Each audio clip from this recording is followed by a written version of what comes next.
রব্বুল আলামিন কত সুন্দর জায়গায় আমাদের বসার ব্যবস্থা করে দিলেন। ওরে এটা কোনো ওয়াজ মাহফিল নয়, এটা হচ্ছে জান্নাতের আলোচনার জায়গা।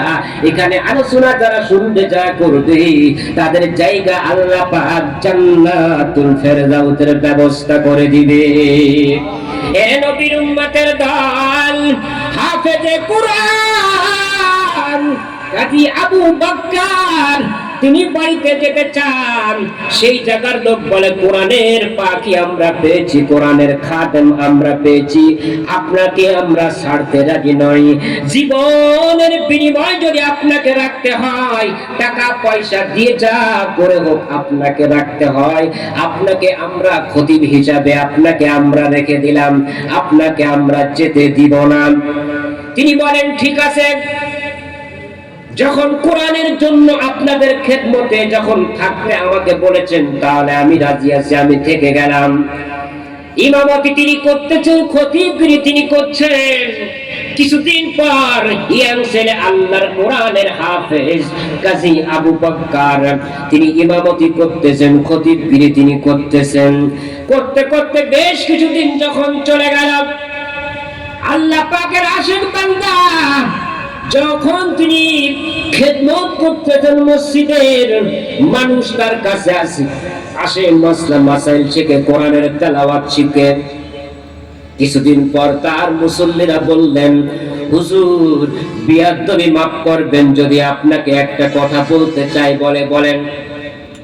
বলে আপনি এক মানুষ, আল্লাহ পাকের খাস বান্দা, কোরআনের আপনি খাদেম, আপনাকে একটা বিবাহ আমরা দিতে চাই, যেহেতু আপনি অবিবাহিত। বলে ঠিক আছে, আপনারা যেটা ভালো মনে করেন সেটাই করেন।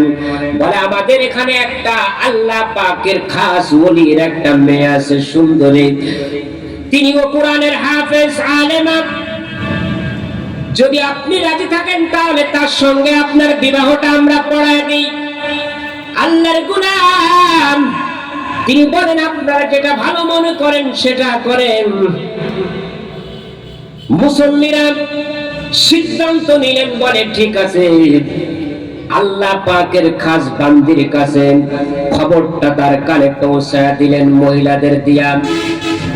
এ আল্লাহ পাকের খাস বান্দি আলেমা, ওরা আমাদের মসজিদে একটা নতুন খতিব আমরা পেয়েছি, আল্লাহ পাক তারে পাঠায় দিছে বুঝি, কোরআনের একজন হাফেজ আমরা পেয়েছি, কাজী আবু বকর। হে আল্লাহর বান্দি, আমরা চাই উনি একজন বড় আলেম এবং বড় দিনদার ফরেজগার মুত্তাকিন। তুমি যদি রাজি থাকো তাহলে তার সাথে তোমার বিবাহ আমরা পড়ায় দিতে পারি। বলে আমিও খুঁজতেছি একটা দিনদার সন্তান, ভালো একটা মেয়ে, দিনদার একটা ছেলে আমি খুঁজতেছি, কারণ আমিও পর্দার মধ্যে থাকি, আমি আশা করি আমি একজন দিনদার মেয়ে। বলে তাহলে যদি তুমি রাজি থাকো তাহলে আমরা এই কাজটা করে দিতে পারি। কোরআনের হাফেজ কাজী আবু বকরের কে বললেন ঠিক আছে।